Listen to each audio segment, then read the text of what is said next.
The espresso machine hissed and steamed as Emily Grant pressed down the portafilter with practiced efficiency. 6 months working at the Morning Brew Cafe had turned these movements into muscle memory. Pull the shot, steam the milk, pour the latte art that customers barely notice before scrolling through their phones. Repeat. She glanced at the clock mounted above the pastry display. 7:14 in the morning. Her heart rate kicked up a notch. An involuntary response she'd stopped trying to control weeks ago. He would walk through that door in exactly 1 minute. "You're doing it again," Kayla whispered, wiping down the espresso machine beside her. Her coworker had worked at the cafe for 3 years and knew every regular by name and order. That look on your face. What look? The one you get every morning at 7:15. Kayla's eyes sparkled with mischief. Like you're trying not to look at the door but can't help yourself. Emily felt heat crawl up her neck. "I don't know what you're talking about." "Sure you don't." Kayla bumped her shoulder playfully. "Tall, dark, and dangerous is about to walk through that door, order his double espresso, leave an unnecessarily large tip, and sit in his corner booth, staring at you for exactly 43 minutes before he leaves. Same as every single day for the past 6 months. You timed it?" "Of course I timed it. Someone has to document your tragic romance." "It's not a romance," Emily protested, but her voice lacked conviction. "He's just a regular customer. A regular customer who tips $50 on a $3 espresso?" "Emily, honey, that man is not here for the coffee." Before Emily could respond, the bell above the door chimed. Her breath caught despite herself. Alexander Rossi walked into the Morning Brew Cafe the way he did everything, with absolute command of the space around him. He stood well over 6 feet, broad-shouldered beneath a charcoal suit that fit him like it had been sewn directly onto his body. Dark hair swept back from a face of sharp angles and aristocratic features. But it was his eyes that always caught her. Deep brown, almost black in certain light, and currently fixed directly on her. The cafe, busy with the morning rush, seemed to part around him. Regular customers instinctively stepped aside without quite knowing why. Their survival instincts recognized what their conscious minds might miss. This was a man who did not yield space. This was a man who took it. "Good morning, Mr. Rossi," Emily said, proud that her voice came out steady. "Emily," he said her name like it mattered, like those 2 syllables carried weight. His voice was deep, accented ever so slightly with something that suggested old money and older tradition. "The usual, please. Double espresso. Coming right up." She turned to the machine, hyper-aware of him watching her work. His gaze felt physical, a touch between her shoulder blades as she ground the beans, tamped the grounds, locked the portafilter into place. She could feel Kayla practically vibrating with suppressed laughter beside her. The espresso pulled dark and rich, perfect crema on top. Emily placed it on a small ceramic saucer and carried it to where Alexander had claimed his usual booth in the back corner. The location gave him a clear view of both entrances, she'd noticed. He always sat with his back to the wall. "Thank you." His fingers brushed hers as he took the cup. The contact lasted a fraction of a second, barely there, but it sent electricity shooting up her arm. His eyes held hers for a beat too long before she pulled away. "Let me know if you need anything else." "I will." Emily retreated behind the counter, her heart hammering in her chest like she'd just run a marathon instead of walking 15 feet. This was ridiculous. She was 26 years old, not some teenager with a crush. And yet every morning, 7:15 sharp, her entire body seemed to wake up in ways that had nothing to do with the 3 hours of sleep she'd managed to scrape together. "Girl," Kayla breathed beside her. "The tension between you two could power the entire city." "There's no tension. You are such a liar," Kayla grinned. "So when are you going to let that man take you to dinner?" "Never. He hasn't asked, and he won't." "Why not?" "You're gorgeous. He clearly can't take his eyes off you.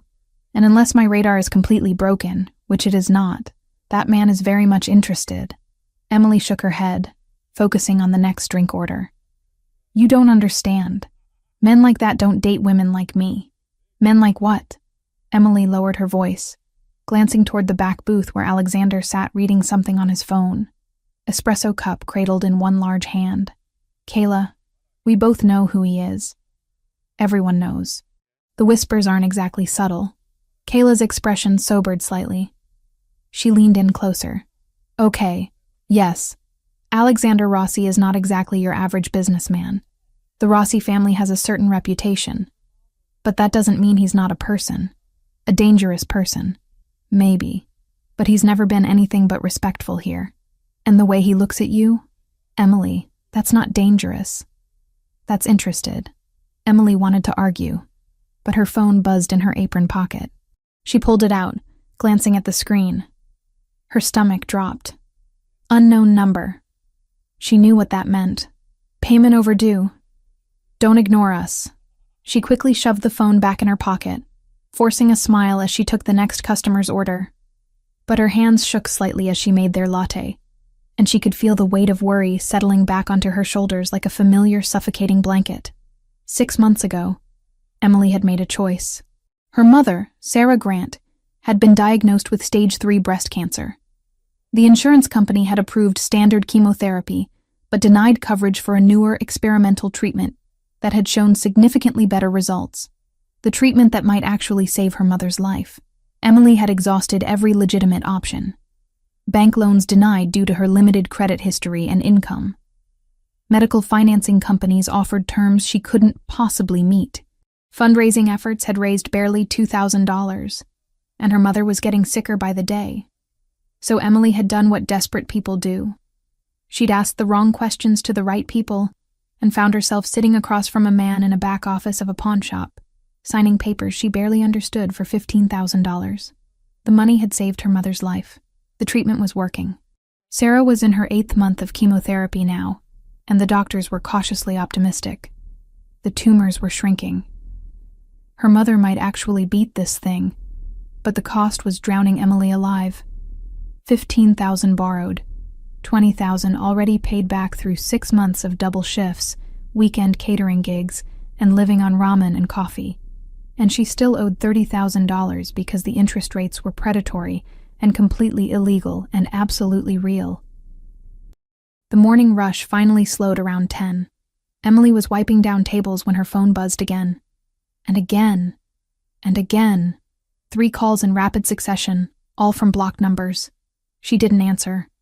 She knew what they wanted, and she didn't have it. At 11:30, the door opened and 2 men walked in. Emily's blood turned to ice. They weren't trying to blend in. Leather jackets despite the warm Boston morning. Jeans and boots. Tattoos visible on their necks and hands. They walked with the kind of casual menace that came from people who'd done violence and expected to do more.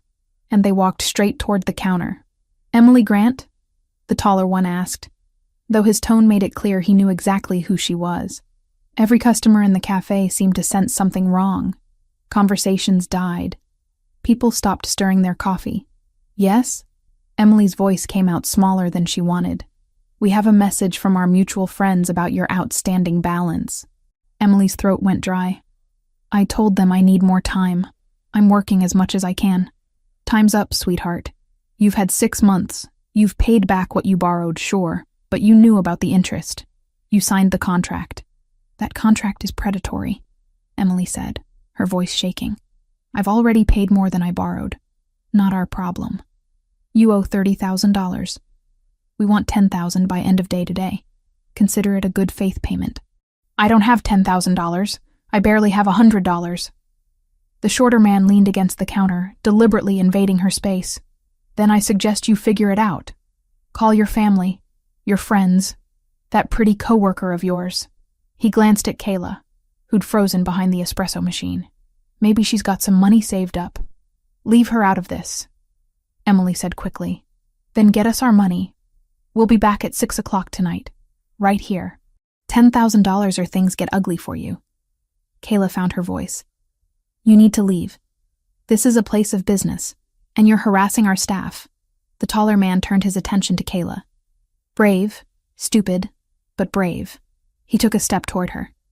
You want to be a hero, sweetheart? You want to get involved in business that doesn't concern you? Don't call me sweetheart. He laughed, reaching out to push Kayla aside dismissively. Kayla stumbled back a step, catching herself on the counter. Emily opened her mouth to protest, fear and anger warring in her chest. And Alexander Rossi stood up. He didn't speak, didn't raise his voice, didn't make any dramatic gestures. He simply stood. And somehow that single action changed the entire atmosphere of the cafe. It was like a predator had just revealed itself, and every prey animal in the vicinity suddenly remembered what fear tasted like.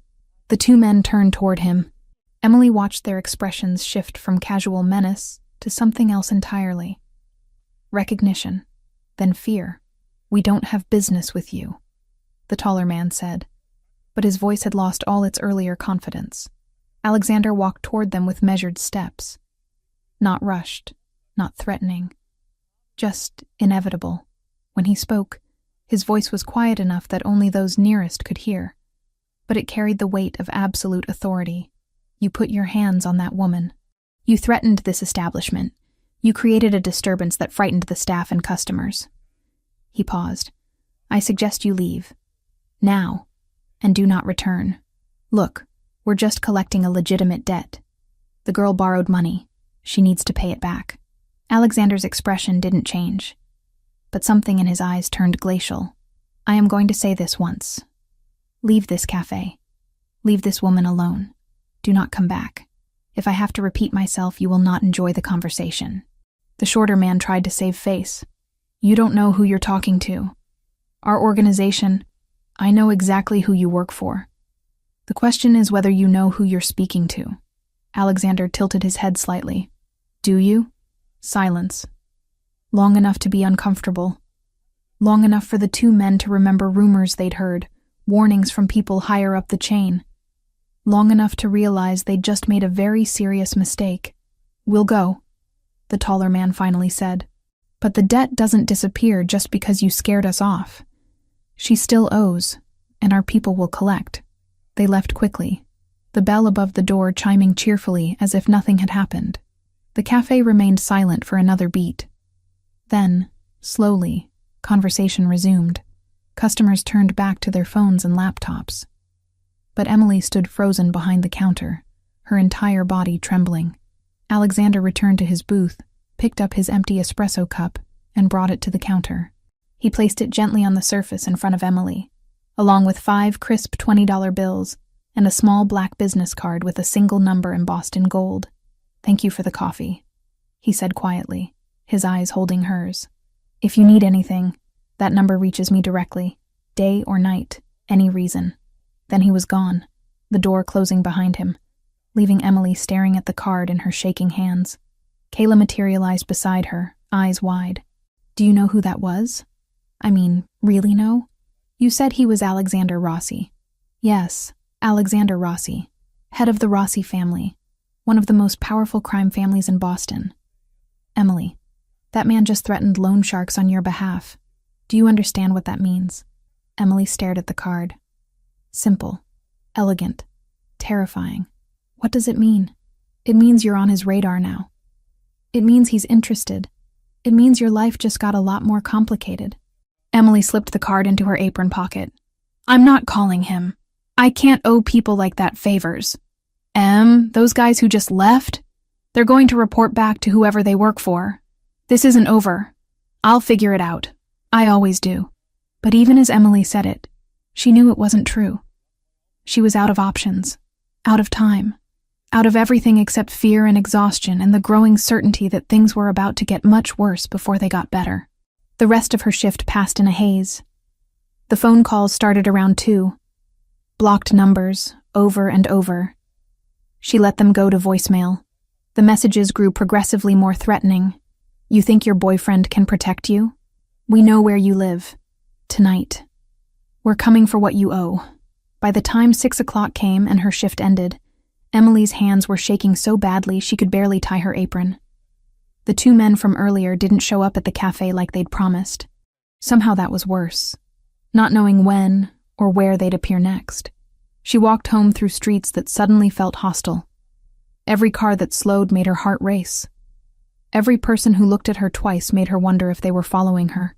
The card in her pocket felt like it was burning through the fabric, a lifeline she was too proud or too scared to use. Over the next 3 days, the pressure intensified. More calls, more messages.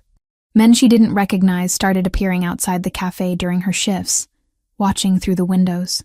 One night, she came home to find her apartment building's front door ajar, though nothing inside her apartment had been disturbed. A warning. Her mother called from the hospital, worried because Emily sounded stressed.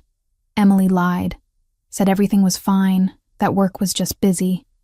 Sarah was getting better. That's what mattered. Emily couldn't let her mother know about any of this. Alexander continued appearing at the cafe every morning at 7:15. But now his observation felt different, more intense, more protective. Once, when one of the watching men got too close to the cafe entrance, Alexander made a single phone call and the man disappeared within minutes. Emily knew she should be grateful, knew she should probably use that card, ask for help, let someone with power and resources handle this situation she couldn't control. But pride and fear kept her silent. She'd gotten herself into this mess. She'd find a way out. On the fourth night after the confrontation at the cafe, Emily lay awake in her apartment at 1 a.m, staring at her ceiling, trying to figure out where she could possibly get $10,000. Her phone sat on her nightstand, the black business card tucked into the case. She picked up both, turning the card over in her fingers. One phone call. That's all it would take. But Emily Grant had spent her whole life handling her own problems. Asking for help from a man like Alexander Rossi felt like stepping off a cliff, with no idea where she'd land. She put the card back, turned off her phone, and tried to sleep. Tomorrow she'd figure something out. She always did. Tomorrow. The sound of shattering glass ripped Emily from shallow sleep at 2:17 in the morning. For a moment, she lay frozen in her bed, heart hammering, telling herself it was nothing. A car accident outside. Something falling in another apartment. Anything except what her instincts were screaming it was. Then she heard the voices. Male. Rough. Coming from inside her apartment. Where is she? Check the bedroom. Emily's body moved before her mind fully caught up. She rolled out of bed, grabbed her phone from the nightstand and ran for the bathroom. The only room in her tiny studio with a door that locked. Her hands shook so violently she could barely turn the pathetic lock, the kind that wouldn't hold against a determined child, let alone grown men with bad intentions. She backed into the corner between the toilet and the wall, making herself as small as possible. Phone clutched against her chest. Through the thin bathroom door, she could hear them destroying her apartment, the crash of furniture being overturned, the sound of dishes smashing, her belongings being torn apart. Boss said she owes $30,000. Time to make her understand we're serious. Maybe she ran. Windows open. Fire escape. Check it. Already did. She's here somewhere, probably hiding. Emily pressed her hand over her mouth to muffle her breathing. Her entire body trembled with adrenaline and terror. This was really happening. The threats had been real, and she was trapped in a fourth-floor apartment in Dorchester at 2 a.m. with 3 men who wanted to hurt her. Her mother. The thought hit her like a physical blow. If something happened to Emily tonight, who would take care of her mother? Who would make sure Sarah got to her treatments?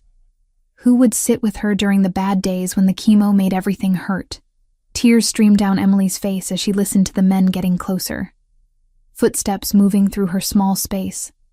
Drawers being yanked open. Her few precious possessions being treated like garbage.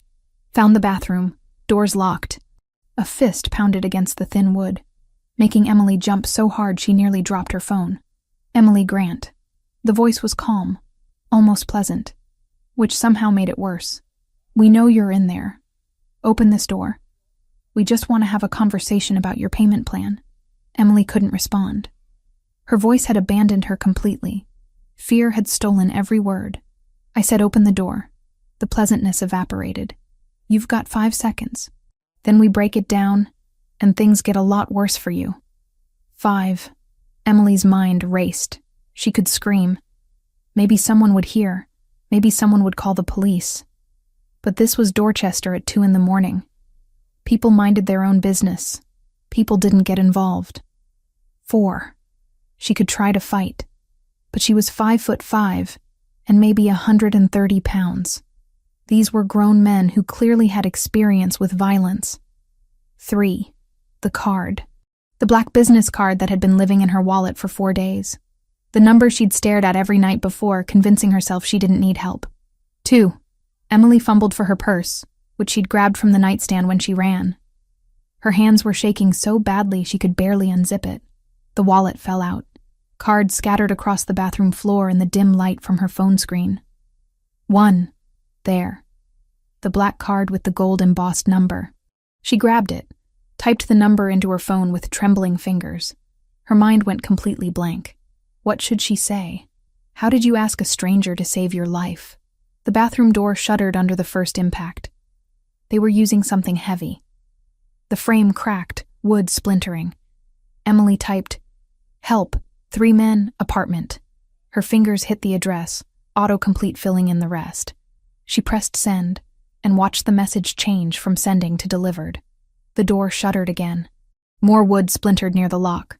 She could see fingers reaching through the gap now, trying to work the lock from inside. Her phone buzzed. One message.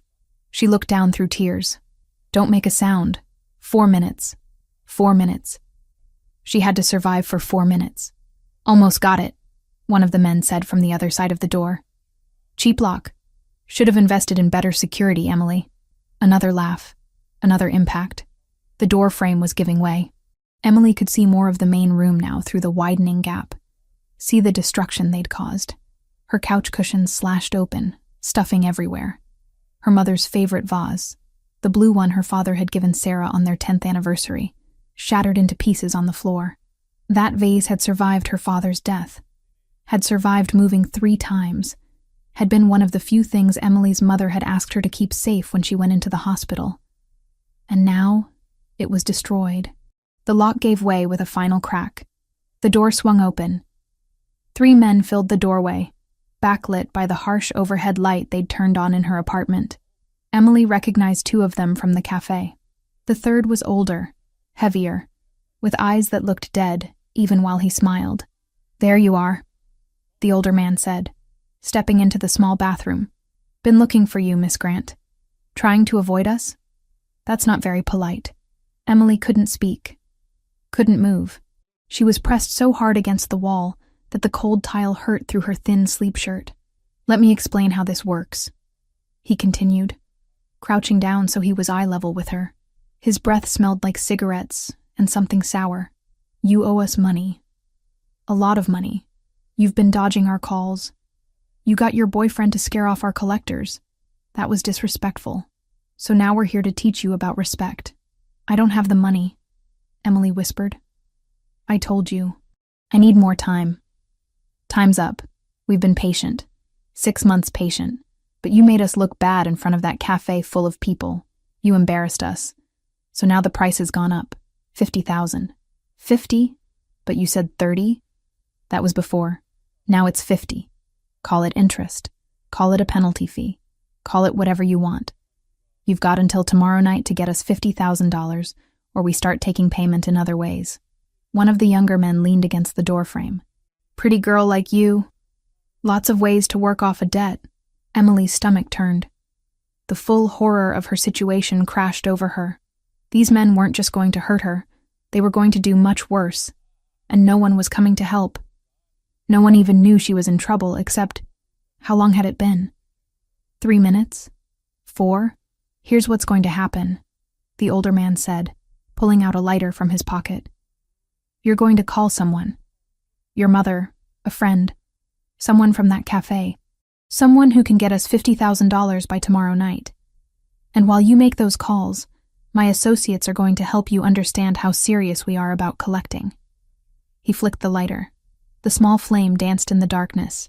"We'll start with something small. Maybe your hand. Maybe just a couple fingers. Enough to show we mean business, but not enough to prevent you from working. You need to be able to make us that money after all." The 2 younger men moved into the bathroom. One grabbed Emily's arm, hauling her to her feet. The other clamped a hand over her mouth when she tried to scream. They dragged her out of the bathroom into the destroyed main room of her studio apartment. Emily struggled, but it was useless. They were too strong, too practiced. This wasn't their first time doing something like this. "Hold her still," the older man instructed, approaching with the lighter. "And try not to damage anything permanent. We need her functional." That's when Emily heard it. Footsteps in the hallway. Heavy. Multiple. Moving fast. The 3 men heard it too. The one holding her arm loosened his grip slightly, head turning toward the door. "You expecting company?" the older man asked. Emily shook her head. She didn't trust herself to speak even if the hand wasn't covering her mouth. The footsteps got closer. Faster. More purposeful.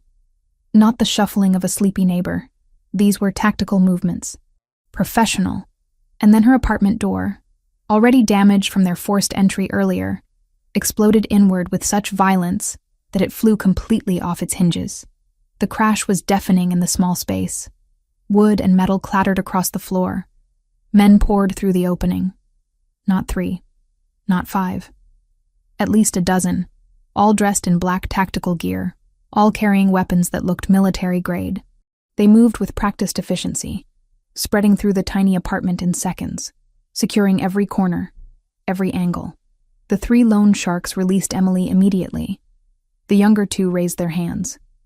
The older one tried to maintain some authority, but Emily could see fear flickering in his dead eyes for the first time.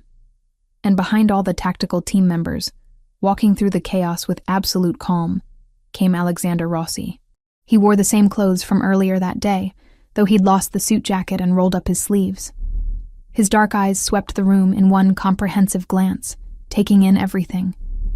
The destroyed furniture, the 3 men, Emily, held roughly by 2 men twice her size. Alexander's expression didn't change, but the temperature in the room seemed to drop. The air itself felt heavier, harder to breathe. "Let her go." His voice was quiet, almost conversational. Somehow that made it more terrifying than if he'd shouted. The men released Emily so quickly she stumbled. She caught herself on the arm of her destroyed couch, her legs shaking too badly to hold her weight properly. "This is a private business matter," the older man tried, but his voice had lost all its earlier confidence. "The girl owes us money. We're just collecting what's owed, by breaking into her home in the middle of the night." Alexander took a single step forward. The tactical team members adjusted their positions automatically, creating a clear path while maintaining their coverage of the 3 intruders. "By threatening to burn her. By putting your hands on her. We operate within our rights as—" "You have no rights here." Alexander's voice remained quiet, but something in it made Emily's skin prickle. "Let me explain what's going to happen now. You're going to tell me who you work for. You're going to tell me who sent you. And then you're going to leave this city and never come back. We work for the Volkov organization," the older man said, trying to regain some ground. "You mess with us, you mess with them. They won't—" Alexander said something in Russian. Rapid, fluent, and based on the way all 3 men went pale, very threatening. "I just told them in their native language," Alexander said, switching back to English and looking at Emily for the first time, "that if they ever come near you again, I will personally deliver their heads to Dmitry Volkov as a gift." He turned his attention back to the 3 men. "Do you know what Dmitry will do when he receives that gift? He'll thank me, because Dmitry Volkov is not stupid enough to start a war with the Rossi family over a $15,000 loan to a waitress. He'll be grateful I cleaned up his mess before it became a bigger problem." Alexander pulled out his phone, typed something quickly. "There. I just transferred $50,000 to an account Dmitry will recognize. More than enough to cover her original debt plus your inflated penalty fees. The loan is paid. The debt is settled. She's off your books. We can't just—" "You can. You will. And you'll leave now, before I change my mind about being generous." Alexander's eyes went cold. "I'm going to be very clear. Emily Grant is under my protection now. If I see any of you near her again, if I hear about any communication with her, if I even suspect you're thinking about her, we will have a very different conversation. One you will not survive. Do you understand?" Silence stretched. Not awkward, measured, long enough for the 3 men to absorb their situation. "We understand," the older man finally said. "Then leave. And tell Dmitry that Alexander Rossi sends his regards." They left, quickly and without another word, stepping over the broken door and disappearing down the hallway. Emily stood in the wreckage of her apartment, still shaking, trying to process what had just happened. Alexander's men moved through the space efficiently, checking rooms, securing the area. One of them approached Alexander and spoke too quietly for Emily to hear. Alexander nodded once. Then he crossed to her, and his entire demeanor changed. The cold authority vanished, replaced by something warmer. Concern. Are you hurt? His hands moved over her arms, her shoulders, checking for injuries with surprising gentleness. Did they harm you? Did they touch you? I'm okay, Emily managed, though her voice shook. They were going to, but you got here in time. 4 minutes. You said 4 minutes. I was close. Close enough that when your message came through, I was already 2 streets away. I've had someone watching your building since the incident at the cafe. He saw her expression. For your protection, not surveillance. I had a feeling they might escalate. One of his men appeared with a blanket, handing it to Alexander. He wrapped it around Emily's shoulders. She hadn't realized she was shivering until the warmth enveloped her. Emily, listen to me carefully. Alexander's hands remained on her shoulders, steadying her. You cannot stay here. Those men will report back to their organization. Even with the money I paid and the warning I gave, there might be others who don't get the message. You're not safe here. But this is my home, Emily whispered. Where am I supposed to go? With me. Just for tonight, he added quickly. Just until we're certain this is truly settled and you're safe. I have a secure location. You'll have privacy. In the morning, we'll figure out next steps. My mother. Panic flooded through Emily. She's at Boston General Hospital. What if they go after her? What if they try to hurt her to get to me? Alexander's hands tightened on her shoulders. Your mother is Sarah Grant, currently receiving treatment for breast cancer at Boston General, correct? How do you know that? I make it my business to know about people I care about protecting. Your mother will be safe. I'll have security placed at her hospital room immediately. Discreet but effective. No one will get near her. But you need to come with me now. Can you trust me to keep you both safe? Emily looked into his dark brown eyes and saw nothing but sincerity. This man, this dangerous man she barely knew, had just paid $50,000 to save her life, had brought what looked like a private army to rescue her, and was now offering to protect her mother. Why?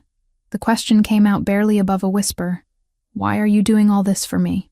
Alexander's expression softened. Because you asked for help. Because no one deserves what those men were going to do to you.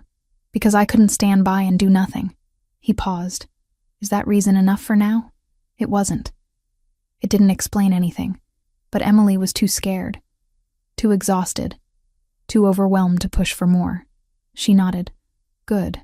My men will collect your important belongings. Tell us what you need. The painting by the window. It was my father's. And the photo albums in my closet. And my mother's jewelry box. You heard her, Alexander said to his team. They moved immediately, carefully gathering the items while others documented the scene with photos. 10 minutes later, Emily was being guided down the stairs, Alexander's hand steady at the small of her back. His presence was the only thing keeping her upright. When they emerged onto the street, Emily saw 5 black SUVs lined up, blocking the entire street. Neighbors had gathered at windows but stayed inside. Nobody wanted any part of this.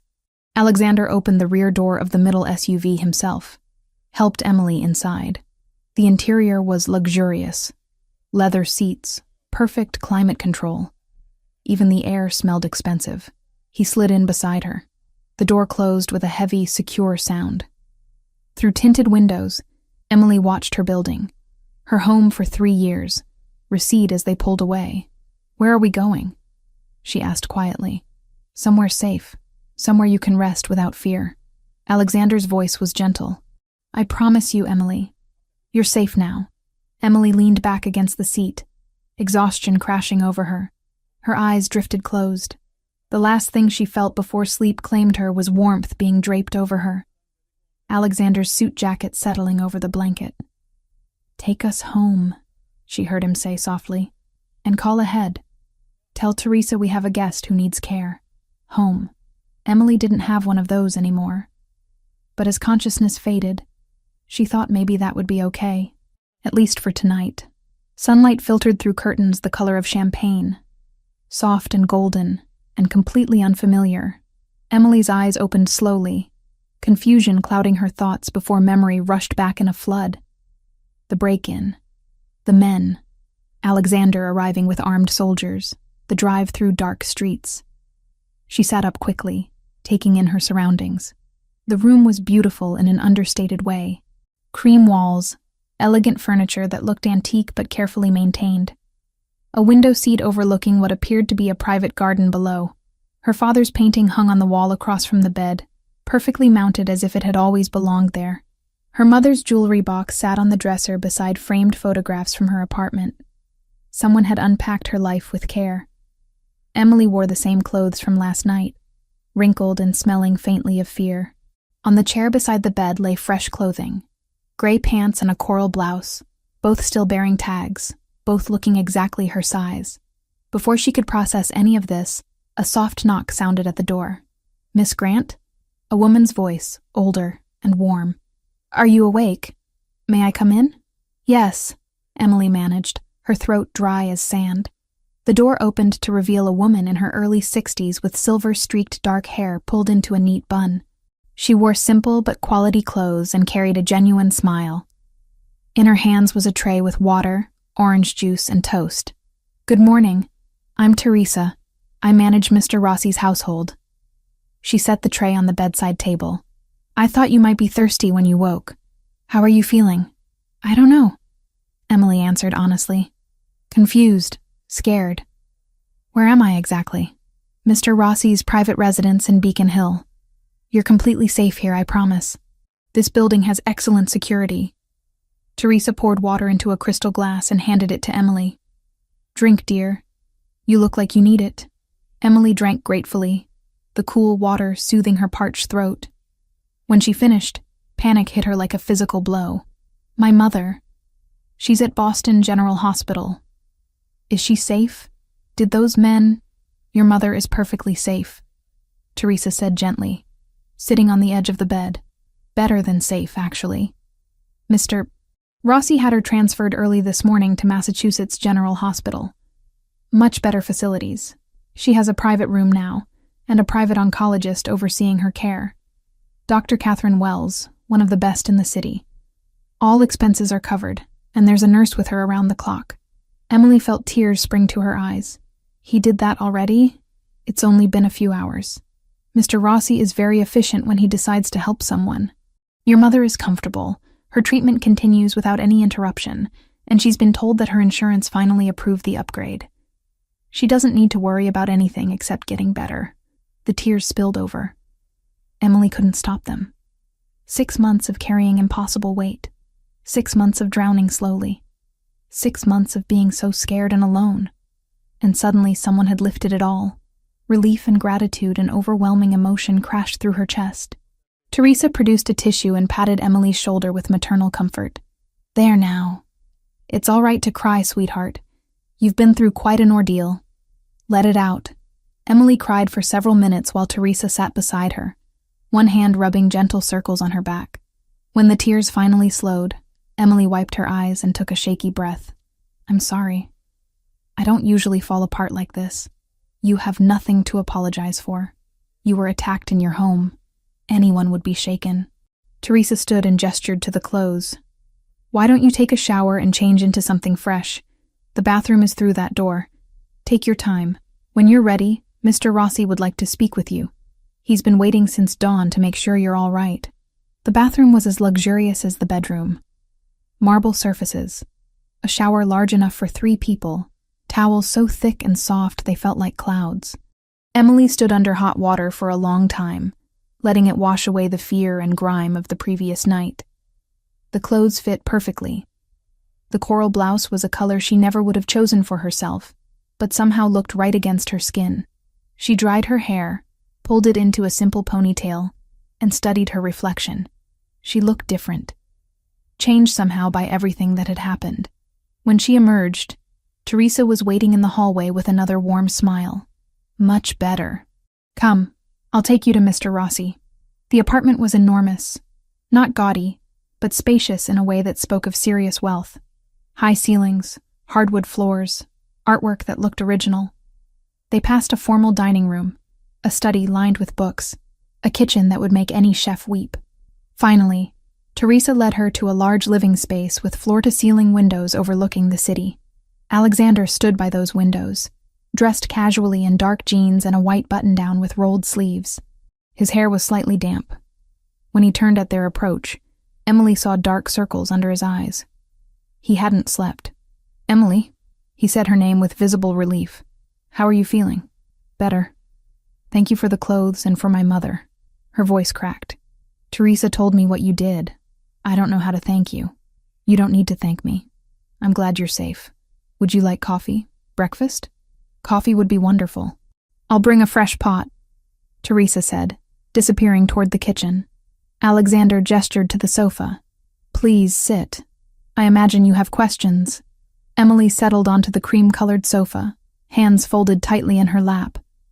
Alexander took a chair across from her, maintaining respectful distance. "I have a lot of questions," Emily admitted. "What happens now? Those men last night, the Russians you mentioned.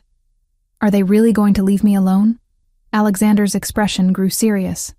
"The men from last night, the local collectors, will not bother you again. However, the larger organization they work for is more complicated." "What organization?" "Bratva. Russian organized crime. They've been expanding operations in Boston for the past few years. One of their strategies is predatory lending. They target desperate people who can't get legitimate loans. They offer money with impossible terms, knowing borrowers can never pay it back. Then they use that debt as leverage." Emily's stomach turned. "Leverage for what?" "Information, access, sometimes labor. They turn desperate people into assets. A waitress at a popular cafe, for instance, might overhear useful conversations, might see who meets with whom, might be able to slip something into someone's drink. They don't recruit you immediately. They build your debt slowly, increase the pressure, until you're so desperate, you'll do anything they ask." "They were going to make me hurt people?" Emily felt sick. "Eventually, yes. The 3 men who broke into your apartment were accelerating the timeline because I'd interfered at the cafe. They wanted to establish control before I could complicate things further. I just wanted to help my mother. I didn't know." "Of course you didn't. You were desperate and trying to save someone you love. They prey on exactly that vulnerability." Alexander leaned forward. "Emily, the local collectors have been dealt with. The money I transferred bought you breathing room. But the Russian organization is still active in Boston. They know you're connected to me now, which complicates things." "What does that mean?" "It means you can't return to your normal routine yet. Not until we're certain they've backed off completely. I've already contacted the Morning Brew. They've been told you're on family medical leave due to your mother's condition. Your position is protected." Emily absorbed this information slowly. "For how long?" "A few weeks, perhaps. Maybe less if negotiations go well. I understand this isn't ideal, but your safety has to come first." Teresa returned with coffee, cream, and sugar. Emily prepared her cup with shaking hands, grateful for something familiar to focus on. "Why are you doing all this?" Emily asked quietly. "You barely know me." Alexander was silent for a moment, choosing his words carefully. "I've been coming to that cafe for 6 months. Same time every morning." "Do you know why?" "For the coffee?" A hint of a smile. "The coffee is mediocre at best." "I came because of you, Emily. I've been watching you for months. The way you work, double shifts without complaining. The way you're kind to difficult customers even when you're exhausted. I saw your courage and your strength. When you asked for help last night, I couldn't ignore it." Emily's heart beat faster. "You're saying you have feelings for me? I'm saying I respect you. I'm saying that watching you struggle against impossible odds made me want to help. When those men threatened you, something in me decided you were under my protection. Whether you'd asked for it or not, that's not how this works. You can't just decide people are yours to protect." "Poor choice of words," Alexander conceded. "You're not property. You're a person who needed help, who I chose to help, who I will continue to help until you're safe." They sat in silence, drinking coffee while Emily tried to process everything. Finally, she nodded. "Okay. For a few weeks, until it's safe, but I need to see my mother every day." "That's not negotiable." "Of course. I'll arrange transportation with security. Discreet, so she doesn't worry." Over the next week, a routine established itself. Each morning, Emily woke in the luxurious guest room to find Teresa had left fresh coffee and breakfast outside her door. She'd shower, dress and clothes that appeared in her closet as if by magic, all in her size, and surprisingly suited to her taste. By 9, a black car would be waiting to take her to Massachusetts General Hospital. The security was present but subtle.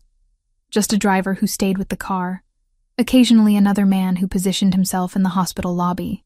Emily visited her mother for hours each day, sitting beside her during treatments, reading to her, holding her hand. Sarah looked better already. The private room was bright and cheerful. Dr. Wells was attentive and optimistic. The nurses were kind. Emily's mother asked questions about the sudden upgrade, but Emily stuck to the story about insurance finally approving everything. She didn't mention Alexander, didn't mention the attack, didn't mention anything that would worry her mother when she needed to focus on healing. In the afternoons, Emily returned to Alexander's apartment. Teresa would have lunch prepared. Simple, delicious meals that they often ate together in the kitchen while Teresa worked. The older woman had a gift for gentle conversation, never prying but always ready to listen. Emily found herself opening up about her father's death, about moving to Boston with dreams of culinary school, about how cancer had derailed everything. "You're a good daughter," Teresa said one afternoon while teaching Emily how to make proper Italian tomato sauce. "Your mother is lucky to have you. I'm the lucky one. She raised me alone after my dad died, worked 2 jobs to give me opportunities. This is the least I can do. Still, not every child would sacrifice their dreams for a parent. They weren't just dreams. She was dying. I'd sacrifice anything for her." Teresa patted her hand. "I know, dear. And now someone is helping you both. Let yourself accept that gift." Alexander was often present, but never intrusive. He worked from his home office, taking calls in Italian and English, and sometimes Russian. Emily would see him on the terrace late at night, phone pressed to his ear, cigarette smoke curling into the darkness. He always asked about her mother, always made sure Emily had everything she needed, but he kept careful distance, as if aware that she was still processing everything.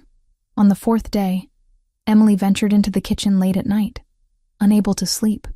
She found Alexander there, sitting at the island with a glass of whiskey and his laptop. "I'm sorry," she said. "I didn't mean to disturb you. You're not disturbing me. Can't sleep?" "Too much on my mind." Emily moved to the refrigerator, found bottled water. "May I ask you something?" "Of course. That morning at the cafe, when those men came, you could have just scared them off. Why did you give me your number?" Alexander closed his laptop, giving her his full attention. "Because I knew they'd come back. Because I knew you were in over your head and too proud to ask for help. I wanted you to have an option when things got worse. You knew they'd escalate. I know how organizations like the Bratva operate. They don't give up on assets easily. I suspected they'd try something dramatic." He paused. "I'm glad you used the number. I'm glad you texted me. I almost didn't. I almost tried to handle it myself. I know. You're stubborn and independent and convinced you have to save everyone alone. But Emily, sometimes accepting help isn't weakness. Sometimes it's survival." She sat down across from him at the island. "I'm not used to this. People doing things for me, not expecting anything in return. I told you, I don't expect anything. Everyone expects something eventually." Alexander met her eyes directly. "Then I'll tell you what I expect. I expect you to visit your mother without fear. I expect you to rest and recover from your trauma. I expect you to let yourself be safe for the first time in months. That's all." Emily wanted to believe him. But trust didn't come easily, not after everything she'd been through. Over the following days, the routine continued. Hospital visits, meals with Teresa, quiet evenings reading in the guest room, or sitting on the terrace watching the city lights. Alexander maintained his respectful distance, but Emily noticed small things. The way his eyes followed her when she entered a room. The way he tensed when his phone rang, as if constantly alert for threats. The way he asked about her mother with genuine interest, not just politeness. On the 10th day, Emily found him in his study, surrounded by papers and looking frustrated. "Everything okay?" she asked from the doorway. He looked up, some of the tension leaving his face. "Just business complications. Nothing that concerns you. How was your visit today?" "Good. Mom's responding really well to the treatment. Dr. Wells is optimistic. Emily hesitated. May I come in? Of course. She sat in the chair across from his desk. I wanted to say thank you. Properly. For everything you've done. My mother is getting better because of you. I'm safe because of you. I know I can't repay any of this. But I'm grateful. You don't need to repay it, Emily. Seeing your mother improve is payment enough. Why? The question had been burning in her for days. Why do you care so much about someone you barely know? Alexander leaned back in his chair, studying her. Because 6 months ago, I walked into a cafe looking for decent coffee. And I saw you. Not just physically, though you're beautiful. I saw how you treated an elderly customer who couldn't decide what to order. Patient, kind, taking time even though there was a line. I saw how you slipped an extra pastry into a college student's bag when you thought no one was watching. I saw you, Emily. The real you. And I kept coming back because I wanted to see more. Emily's heart pounded. That's not a reason to risk your life for someone. Maybe not. But when you're in my position, when you spend your days dealing with violence and betrayal, and people who only want things from you, meeting someone genuine is rare, worth protecting. They sat in silence for a moment, something unspoken building between them. The cafe, Emily said finally. Can I go back soon? Soon. We're still working out arrangements with the Russian organization. But soon, I promise. Emily nodded and stood to leave. At the door, she paused. Alexander, thank you for seeing me. Not many people do. I know, he said softly. That's what made you worth seeing. As Emily returned to her room that night, she realized something had shifted. This gilded cage was starting to feel less like a prison and more like a sanctuary. And the dangerous man who'd saved her life was starting to feel less like a stranger and more like someone she could trust. It terrified her, but not enough to want to leave. 10 days after the attack, Emily woke to sunlight streaming through her bedroom windows and the now familiar sound of Teresa humming in the kitchen. The routine had become comfortable, almost normal, which was exactly what made her nervous. She dressed in dark jeans and a soft gray sweater, both mysteriously perfect for her size and taste, and found Teresa preparing breakfast. Good morning, dear. Mr. Rossi asked if you'd like company for your hospital visit today. He'd like to meet your mother properly if you're comfortable with that. Emily's stomach flipped. She'd been avoiding this conversation with her mother for days, deflecting questions about the sudden improvements with vague answers about insurance corrections. But Sarah Grant was sharp, even weakened by treatment. She knew something didn't add up. Yes, Emily said finally. That's probably a good idea. She has questions I can't keep avoiding. An hour later, they pulled up to Massachusetts General Hospital in one of Alexander's discreet black sedans. He wore a simple navy suit, no tie, looking less intimidating than usual, but still unmistakably powerful. As they walked through the hospital corridors, Emily noticed staff members recognizing him, nodding with respect that bordered on deference. You've been here before, Emily observed. I donate to several hospital programs, cancer research specifically. His voice carried something heavy. My mother died of ovarian cancer when I was 16. Emily stopped walking. Alexander, I'm sorry. I didn't know. How could you? It was a long time ago. He gestured toward the elevator. Your mother's room is on the 7th floor, correct? Sarah Grant's private room was bright and cheerful, filled with flowers and morning light. She sat propped up in bed, looking thinner than Emily remembered, but with better color in her cheeks. Her gray hair had been brushed, and she wore her favorite blue robe. Emily, Sarah smiled. Then her eyes moved to Alexander, and the smile faltered slightly. And you brought a friend. Mom, this is Alexander Rossi. He's the one who helped arrange your transfer here. Alexander, this is my mother, Sarah Grant. Alexander crossed to the bed, his entire demeanor softening. Mrs. Grant, it's an honor to meet you. Your daughter speaks of you constantly. Sarah studied him with the careful attention of a mother who'd spent 26 years protecting her daughter. Mr. Rossi, I recognize your name. Your family has quite a reputation in Boston. We do, Alexander acknowledged without defensiveness. Much of it deserved. And yet my daughter is staying with you? My daughter who came home from work one day and suddenly everything changed? Sarah's voice was gentle but firm. Emily, I know you've been lying to me. Insurance companies don't just suddenly approve everything. So why don't you tell me what's really happening? Emily sat on the edge of her mother's bed, taking her hand. I got into trouble, financial trouble. I borrowed money from the wrong people to pay for your treatment. They came after me. Alexander helped. Helped how? He paid the debt. He protected me when they tried to hurt me. He moved you here so you'd be safe and have better care. Emily's voice cracked. I'm sorry I lied, Mom. I didn't want you to worry. Sarah's eyes filled with tears. Oh, Emily.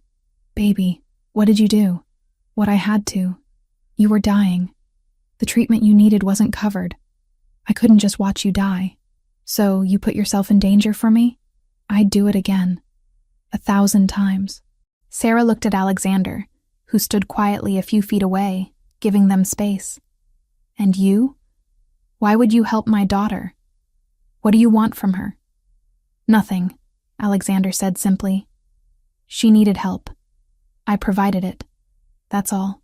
Men like you don't do things for nothing. I may be sick, Mr. Rossi, but I'm not naive. My late husband had dealings with people in your world years ago. Brief dealings, but enough for me to understand how it works. So I'll ask again. What do you want from my daughter?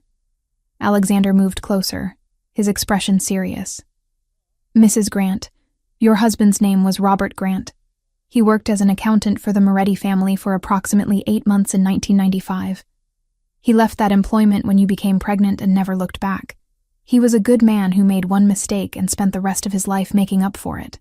Sarah's face went pale. How do you know that? I know many things, including that your daughter inherited his sense of loyalty and his stubbornness. Alexander met Sarah's eyes directly. I don't want anything from Emily except to ensure she's safe. The people she borrowed from are dangerous, and they won't easily forget. I'm protecting her because I have the means to do so, and because watching her suffer is not something I can tolerate. Why? Sarah pressed.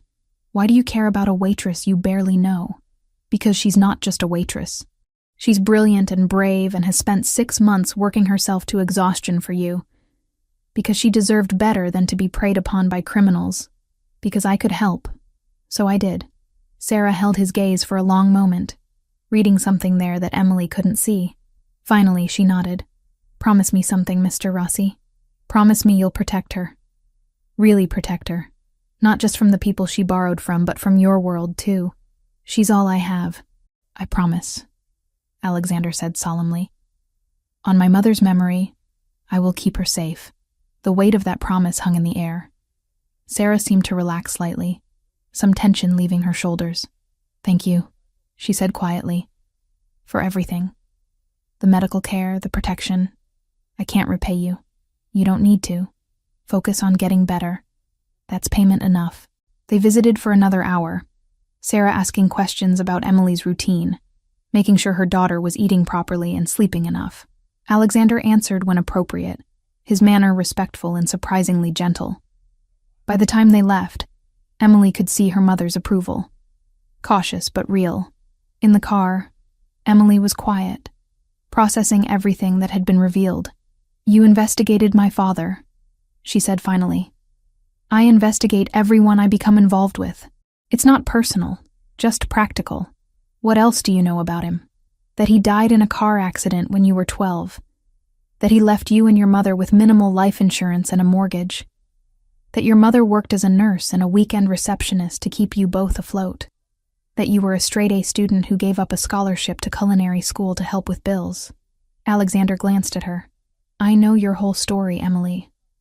All the sacrifices you've made. It should have felt invasive. Instead, it felt like being truly seen for the first time. Where are we going? Emily asked, noticing they weren't heading back to Beacon Hill. Dinner, if you're comfortable with that. I'd like to take you somewhere nice. Somewhere we can talk without Teresa hovering. Teresa doesn't hover. Teresa absolutely hovers.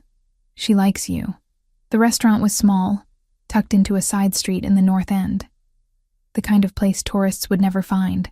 When they entered, The owner greeted Alexander in rapid Italian, embracing him like family. The entire restaurant was empty, except for one table set by the window. "You closed the whole place?" Emily asked as they were seated. "I value privacy, and I wanted to talk to you without interruptions." Wine appeared, followed by appetizers Emily hadn't ordered. Fresh burrata with tomatoes, grilled octopus, crispy arancini. Alexander ordered for them both in Italian, and the owner nodded approvingly. "Tell me about nursing," Alexander said once they were alone. "Teresa mentioned you wanted to study it before everything happened with your mother." Emily was surprised he remembered. "It was a long time ago. Different life. But you still think about it." "Sometimes. I liked the idea of helping people, making a real difference. But culinary school was more affordable, and I was good at cooking. So that's what I pursued. Then even that became impossible." "What if it wasn't impossible anymore? What if you could go back to school after your mother recovers?" "Alexander, I can't ask you for more than you've already given. I'm not offering. I'm asking what you'd want if circumstances were different. If money weren't an issue. If you could do anything, what would you choose?" Emily considered the question seriously. "Nursing. Specifically oncology nursing. After watching what my mom's been through, seeing how much difference a good nurse makes. I'd want to be that person for other families. That's a good dream. Worth pursuing." They talked through multiple courses, conversation flowing easier than it ever had. Alexander told her about growing up in his family, the weight of expectations and responsibilities he'd never asked for. How he'd wanted to study architecture but was groomed from birth to take over his father's empire. "Do you regret it?" Emily asked. "Taking over?" "Sometimes. But it's my responsibility now. My family, my people, they depend on me. I can't walk away from that, even though it's a life of constant danger." "Even though." He paused, studying her. "Does that frighten you? Knowing what I am, what I do?" "Yes," Emily admitted. "But it also saved my life. So I'm trying to reconcile those two things." Their main courses arrived. The food was exquisite, each bite better than the last. Emily found herself relaxing, laughing at Alexander's stories about Teresa's matchmaking attempts with various unsuitable women over the years. "She approves of you," Alexander said. "That's rare. Teresa has very high standards. I like her too. She's been kind to me. She reminds me of my mother. Same warmth, same ability to see through lies. My mother would have liked you." The intimacy of that statement hung between them. Emily felt something shifting in her chest, walls she'd carefully maintained beginning to crack. Alexander's phone buzzed. He glanced at it, frowned, then set it face down. It buzzed again immediately. And again. "I'm sorry," he said, irritation clear in his voice. "I need to take this. One moment." He stepped away from the table, phone pressed to his ear. Emily watched his expression change. Concern. Then anger. His jaw tightened, and he spoke in rapid Italian, his tone sharp with authority. When he returned to the table, the warmth from earlier had been replaced with cold focus. "We need to go. Now." "What happened?" "Your friend Kayla from the cafe. The Russians went after her. They interrogated her this afternoon trying to find out where you are." Emily's stomach dropped. "Is she hurt?" "No.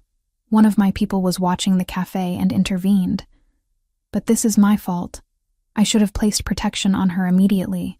I got complacent, distracted." He pulled out his wallet, left several $100 bills on the table. "Come.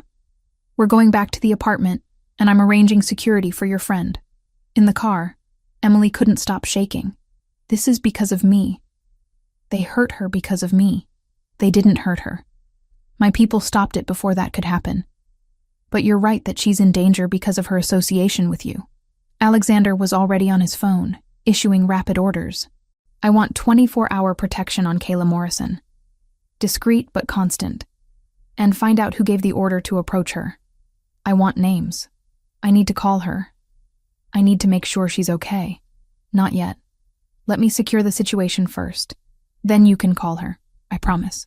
Back at the apartment, Alexander disappeared into his office, while Emily paced the living room. Teresa appeared with tea that Emily couldn't drink. Her best friend had been threatened because Emily had gotten involved with dangerous people, because she'd asked Alexander for help, because everything she touched turned to disaster. An hour later, Alexander emerged. Kayla is at her apartment with 2 of my best men stationed nearby. She's shaken but physically fine. The Russians asked about you. She said she didn't know anything. They left when my people arrived. She doesn't know who they were, or that they're connected to your situation.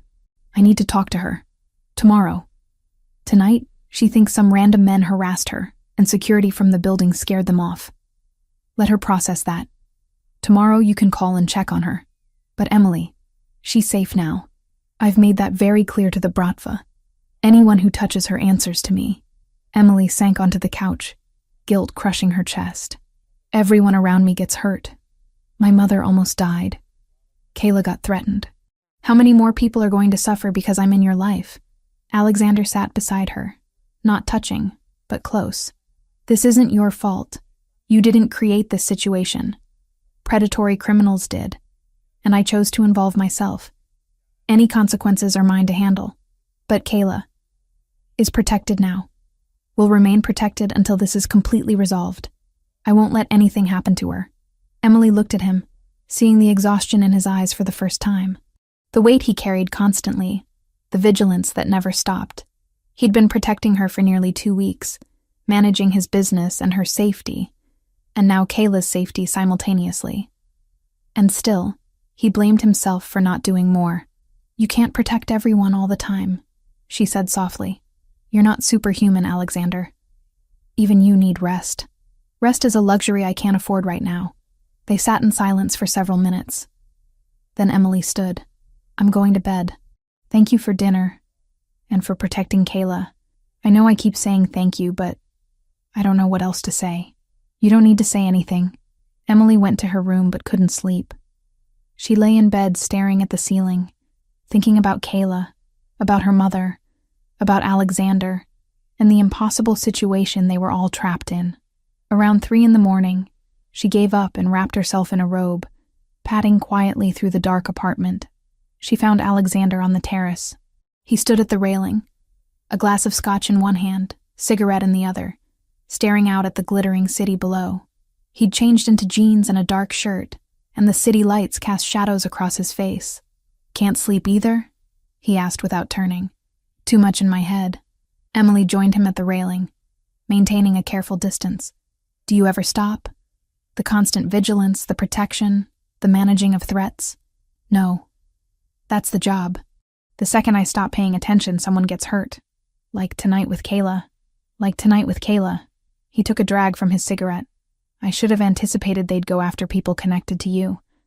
I got distracted by your mother's improvement and by enjoying your company. That was careless. You're allowed to be human. You're allowed to have moments that aren't about threat assessment and protection. Not in my position. Being human gets people killed. Emily studied his profile, seeing the loneliness there for the first time, the isolation of carrying so much weight alone. That sounds exhausting. It is. He finished his scotch, set the glass on the railing. But it's also my life. Has been since I was 22. I don't know how to be anything else. They stood in silence, the city humming below them.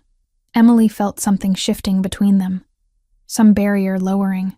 They were 2 people trapped in circumstances neither had chosen, trying to survive in the only ways they knew how. Thank you, Emily said quietly. For everything.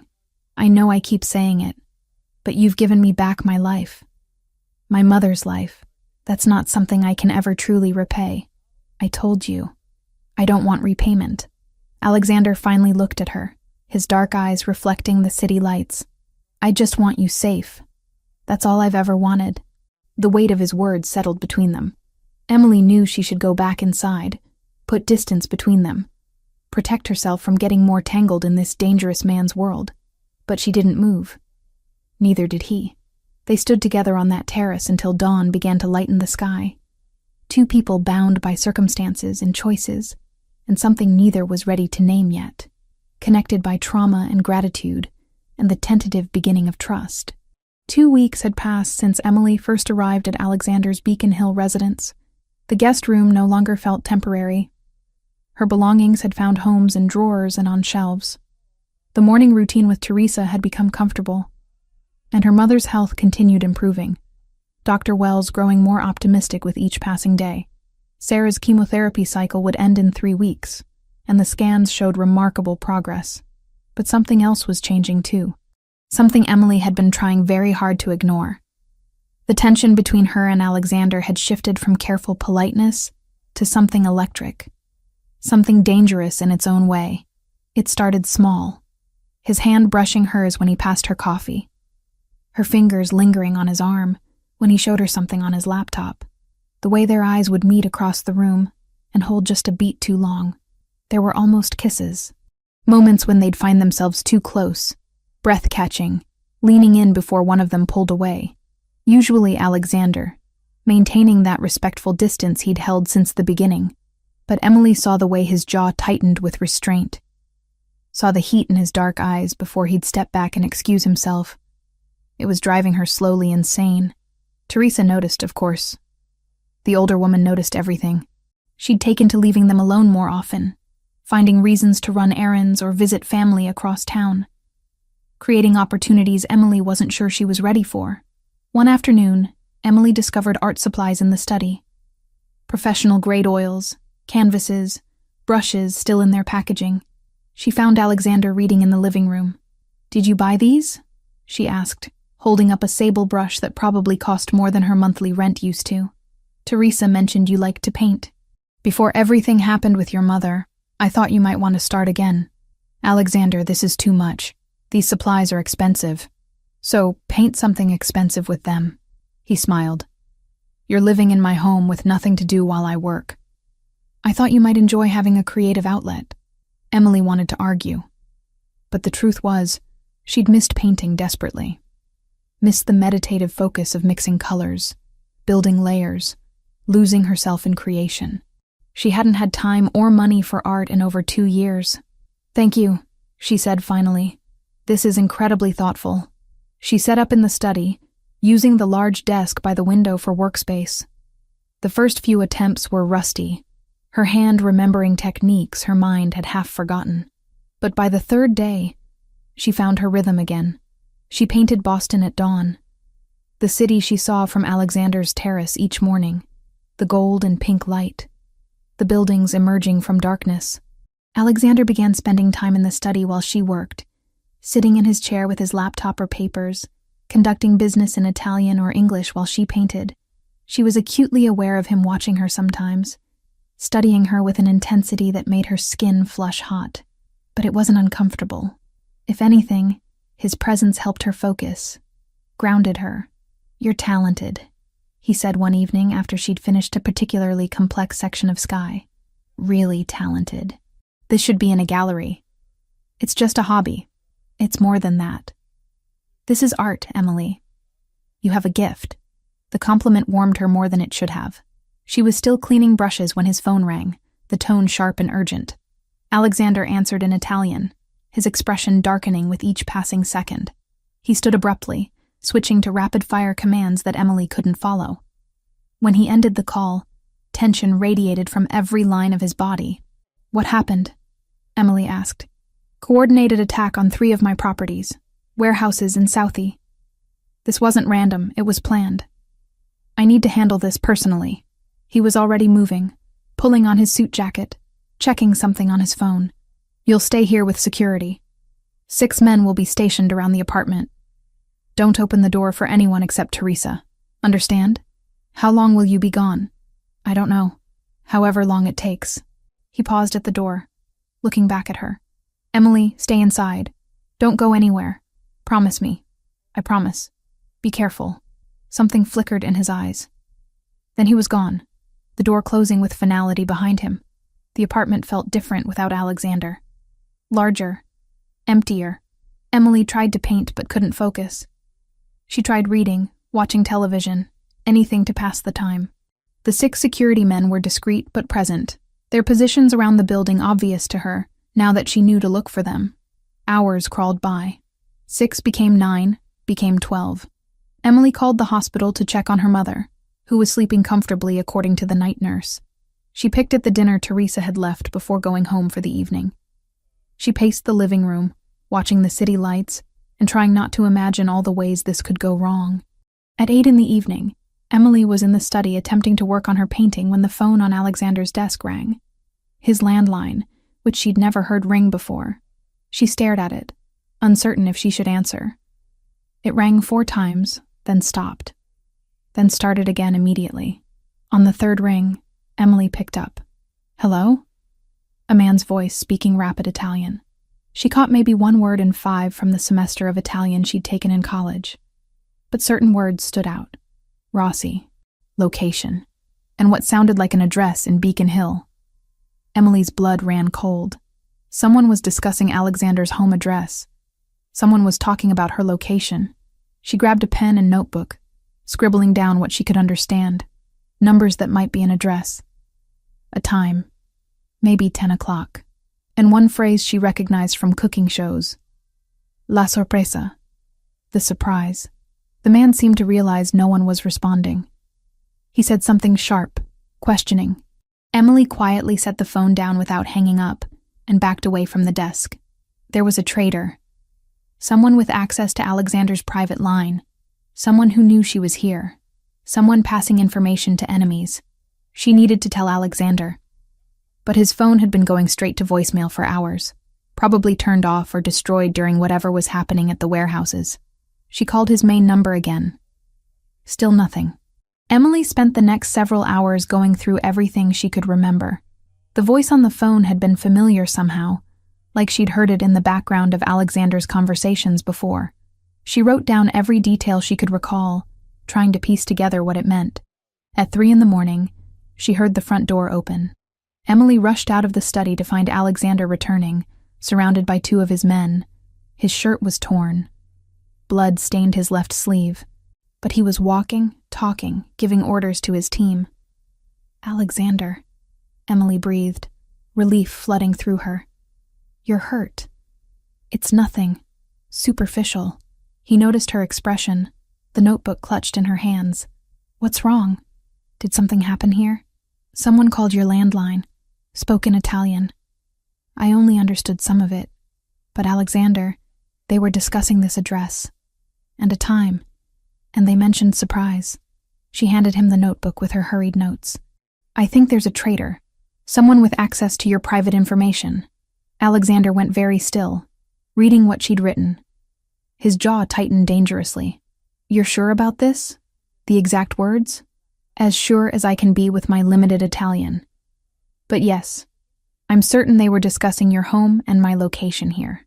He looked at her with something like awe. "This is excellent work, Emily. Detailed. Specific." He pulled out his phone, making a call despite the late hour. Spoke in Italian to whoever answered, referencing Emily's notes. Then he turned back to her. "We need to identify who made that call. That means going through phone records, cross-referencing access to this number. Are you willing to help me? It could take hours. Of course. If there's someone betraying you, we need to find them." They worked through the night in Alexander's office. He pulled up records on his computer, going through lists of people who had access to his private lines. Emily sat beside him, looking at names and numbers, trying to remember if any matched the voice she'd heard. They cross-referenced times and locations, building a picture of who could have made the call. The proximity was intense. Their chairs pulled close together to share the computer screen, their arms brushing as they reached for papers. The scent of him, cologne mixed with smoke and something uniquely Alexander, filling her senses. Every accidental touch felt deliberate. Every glance held weight. Around 5 in the morning, they narrowed it down to 3 possible suspects. All had access to Alexander's private numbers. All had been in the office recently. One was a distant cousin, Joseph Ferraro, who handled some of the family's legitimate business interests. "Joseph," Alexander said, his voice cold. "He's had gambling debts. I helped him pay them off 6 months ago. But if he fell back into that habit..." He pulled up more records. "Look at this. His phone was near this building yesterday, and he made a call to a Russian number 2 days ago. You think he's selling information to the Bratva? I think it's very possible." Alexander leaned back, rubbing his face with exhaustion. The blood on his sleeve had dried, and Emily noticed his hands were scraped too. This is my fault. I trusted family without verifying loyalty. That's a mistake that could have gotten you killed. But it didn't. We caught it. Emily touched his arm, just above where the blood stained his shirt. Let me look at that wound. You said it was superficial, but you should let me clean it properly. Emily, I'm fine. Alexander, please. Let me help you for once instead of always being the one who needs help. He studied her for a long moment, then nodded. Bathroom down the hall has a first aid kit. In the guest bathroom, Emily carefully cut away his sleeve to reveal a long but shallow cut along his bicep. Nothing that needed stitches, but deep enough to have bled significantly. She cleaned it with antiseptic while Alexander sat on the edge of the bathtub, watching her work. You're good at this, he observed. Steady hands. I wanted to be a nurse, remember? I know basic wound care. She applied antibiotic ointment, her fingers gentle on his skin. How did this happen? Knife. One of the attackers got closer than he should have. I was distracted thinking about you here alone and made a mistake. You got hurt thinking about me? I get hurt when I'm not fully focused. Tonight, I wasn't fully focused because part of my mind was here with you. His hand caught hers as she reached for gauze. Emily, I need to tell you something. These past 2 weeks, having you here, watching you paint, talking with you over dinner, it's been the most peace I've felt in years. But it's also been torture. Why torture? Because I want you. I've wanted you since the first day I walked into that cafe and saw you. But you're here under my protection. You're vulnerable and dependent on me for safety. Acting on what I feel would be taking advantage of that. So I've been trying very hard to maintain distance, to be respectful. Emily's heart pounded. What if I don't want distance? Emily. His voice was strained. You don't know what you're saying. You're grateful and confused and... She kissed him, cut off his words with her mouth on his, her hands framing his face. Every ounce of 2 weeks of tension poured into that contact. For a heartbeat, Alexander froze. Then he responded with matching intensity, one hand sliding into her hair, the other pulling her closer. The kiss was desperate, almost rough, weeks of restraint shattering completely.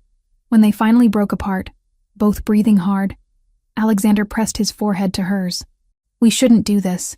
You deserve normal. You deserve safe. You deserve someone who isn't constantly surrounded by violence and danger. Stop telling me what I deserve. Let me decide what I want. Emily pulled back enough to meet his eyes. I want you, Alexander. Not because you saved me, or because I'm grateful. Because these past 2 weeks, I've seen who you are. The real you. And I want that person. I can't give you a normal life. I don't want a normal life. I want this life. With you. If you want me to. Instead of answering with words, Alexander kissed her again. Slower this time, but no less intense. He stood, pulling her with him, careful of his injured arm. They made it as far as his bedroom, a space Emily had never entered before, large and masculine, with floor-to-ceiling windows overlooking the city, and a massive bed that they barely made it to. Everything that had been building between them for weeks finally found release. Alexander was gentle despite the desperation, constantly checking that she was okay, that she wanted this. Emily answered with touches and kisses, with whispered assurances that yes, she wanted exactly this. Wanted him. Afterward, they lay tangled together as dawn light began filtering through the windows. Emily traced patterns on Alexander's chest, feeling his heartbeat steady beneath her palm. His fingers drew lazy circles on her shoulder. I should feel guilty, she murmured, but I don't. Good. Don't. He kissed the top of her head. This changes things between us. You know that. I know. Is that okay? It's more than okay. He tilted her face up to meet his eyes. Emily, I need you to understand something. In my world, when I claim something as mine, I protect it absolutely. If we do this, if we become this, you're mine. Fully. And I don't share. I don't let go. That's who I am. I know who you are. I'm choosing you anyway. Relief and something deeper crossed his face. Then we do this right. We identify the traitor. We eliminate the threat. And then we figure out what comes next. Together. Together, Emily agreed. They stayed in bed as the sun rose fully over Boston, talking quietly about everything and nothing. About the traitor Joseph and what would need to happen next. About Emily's mother and her improving health. About the future that suddenly seemed possible instead of terrifying. Finally, Alexander sat up reluctantly. We should get a few hours of real sleep. Then we deal with Joseph. Are you ready for that? For what happens when we confront someone who betrayed us? Emily thought about the men who'd broken into her apartment. About Kayla being interrogated. About all the ways this betrayal could have ended. I'm ready. He put me in danger. He put you in danger. He needs to face consequences. He will. Alexander's voice carried cold promise. I'll make absolutely certain of that. They slept for a few hours. Emily curled against Alexander's side, feeling safer than she had in months. When they woke, Teresa was in the kitchen making breakfast, giving them both knowing looks but saying nothing. Just smiling in that satisfied way that suggested she'd predicted this outcome weeks ago. By noon, Alexander had confirmed Joseph Ferraro's betrayal through phone records and surveillance. The cousin had been selling information to the Bratva for 3 months, including details about Emily's location and Alexander's movements. We confront him tonight, Alexander told Emily over lunch. At one of our warehouses, neutral ground where we can have a direct conversation about his choices. I want to be there. Emily, that's not... I want to be there, she repeated firmly. This started because of me. I deserve to see how it ends. Alexander studied her, then nodded slowly. All right. But you stay close to me. And if things escalate, you do exactly what I say without question. Agreed? Agreed. That evening, as they prepared to leave, Emily looked at herself in the mirror. She'd changed in 2 weeks. Still the same person on the outside, but different inside. Stronger. More certain. Connected to a man and a world she never could have imagined. But she'd chosen this. Was still choosing it. And whatever came next, they'd face it together. The warehouse in the Port District smelled like salt water and old concrete. Emily stood beside Alexander as his men secured the perimeter, their movements efficient and silent. She'd insisted on coming despite his protests. And now she was here, watching his world operate in ways she'd only glimpsed before. Joseph Ferraro arrived 30 minutes later, flanked by 2 men who looked nervous. Joseph himself tried to project confidence, but Emily could see the fear in his eyes when he spotted Alexander waiting in the center of the empty space. Cousin? Joseph said, forcing a smile. I got your message. What's this about? Don't insult me with pretense. Alexander's voice was cold, nothing like the warmth Emily had experienced just hours ago. You've been selling information to the Bratva for 3 months. Phone records, surveillance footage, financial transactions. I have evidence of everything. Joseph's face went pale. Alexander, I can explain how you sold out your family? Explain how you gave Russians the location of a woman under my protection? Explain how you nearly got her killed? Alexander took a step forward. Please, cousin. Explain. I had debts. Gambling debts. They were going to kill me if I didn't pay. I needed money, and the Russians offered good money for simple information. You didn't think they'd use that information to attack us? To threaten an innocent woman? Alexander's control was absolute, but Emily could feel the fury radiating beneath it. You put my entire operation at risk. You put her at risk. For gambling debts. Joseph's eyes flickered to Emily, then back to Alexander. Something desperate entered his expression. She's just some waitress. Some girl you're sleeping with. Is she really worth destroying family over? We can work this out, Alexander. I'll stop. I'll make it right. She is not just some waitress. Alexander's voice dropped dangerously low. She is under my protection. She is mine. And you endangered her life for money. Joseph made his fatal mistake then. Perhaps sensing he had nothing left to lose, he turned to Emily directly. You think you're special? You think he really cares about you? You're just convenient. Another pretty face in a long line of... He didn't finish. Alexander moved with shocking speed, crossing the distance and grabbing Joseph by the throat, slamming him against the concrete wall. Emily flinched but didn't look away. This was the reality of Alexander's world. This was what protection looked like from the inside. You will not speak to her. You will not look at her. You will not even think about her. Alexander's voice was barely above a whisper, but carried through the entire warehouse. Do you understand? Joseph nodded as much as the hand on his throat allowed. Alexander released him, stepping back with visible effort at control. You have two choices, Alexander said. You leave Boston tonight, permanently. You never contact anyone in this family again. You disappear completely and hope the Russians don't decide you're a liability. He paused. Or I handle this the traditional way. Right here, right now. I'll leave, Joseph gasped, rubbing his throat. Tonight, I'll disappear.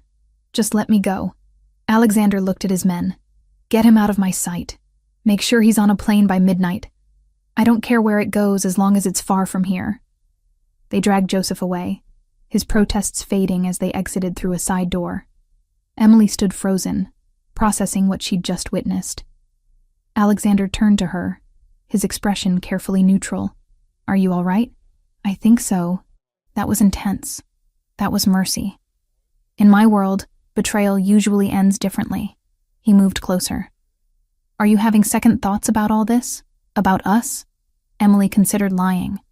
But he deserved truth. I'm scared of what you're capable of this world. But I'm not having second thoughts about you. I went into this with my eyes open. Relief flickered across his face. Then his phone rang. He answered, listened, his expression hardening. When? How many?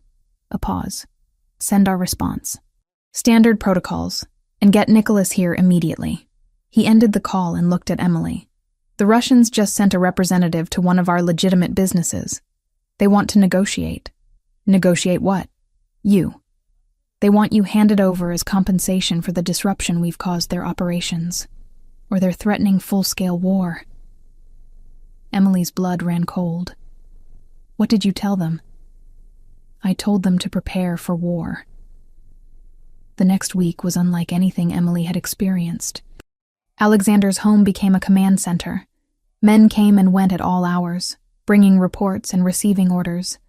Maps covered the dining room table. Phones rang constantly. The machinery of Alexander's organization became visible in ways it hadn't been before. Emily met Nicholas Bianchi on the second day. Alexander's best friend and second in command, was tall, dark-haired, and carried himself with the same deadly authority as Alexander. His blue eyes were sharp and assessing when Alexander introduced them. So, you're the one causing all this trouble, Nicholas said, studying Emily with unnerving intensity. I didn't mean to. No one ever does. He circled her slowly, evaluating. You know what you've gotten yourself into? What being with him means. I'm learning. Fast learner, I hope. Alexander doesn't let people in easily. The fact that he's risking war with the Bratva over you says something significant. Nicholas stopped in front of her. Don't make him regret it. I won't. Nicholas held her gaze for a long moment, then nodded. Good. Welcome to the family, Emily Grant. Try not to die. Despite the gruff delivery, Emily sensed approval. Alexander confirmed it later that evening, when they had a rare moment alone. Nicholas likes you. That's rare and valuable. He doesn't trust easily. He's intimidating. He's supposed to be. But he's also the most loyal person I know. If something happens to me, he'll protect you. I've made sure of that. Nothing's going to happen to you. Maybe not. But in my world, you prepare for every possibility. Emily spent time with Nicholas over the following days, learning the structure of Alexander's organization. She was surprised by how much was actually legitimate business. Real estate, import-export companies, private security firms. The illegal activities existed, but they were smaller than she'd imagined, more focused on protection and territory than the violent criminal empire she'd feared.